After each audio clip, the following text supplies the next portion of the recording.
چې کم سړی ډیر قرضداري وي او قرضونو کې گیر دی، کاروبار بند دی، علما وایي د ماسخوتن د مانځه نه پس په پابندۍ سره 1500 پیرې درود شریف شروع کی،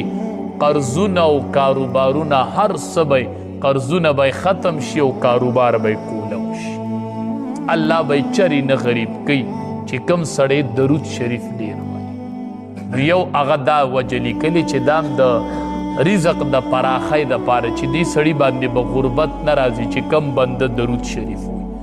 کنې شروع یې کوي درود شریف وایي غربت به نه راځي، انشاءالله همیشه به دې مالدار وي. بل علماو هغه لیکلي دي وایي چې کم سړی حجونه او عمرې سیوا کوي دی به نه غریب کېږي. مونږ خو وایو چې که حج او عمرې لزم جو ټولې پیسې به په دې ولګي نو بیا به څه کړو چې کم سړی حجونه او عمرې ډیر کوي دی به نه غریب کېږي، یا لیکلي په ده به الله مالداري راوړي.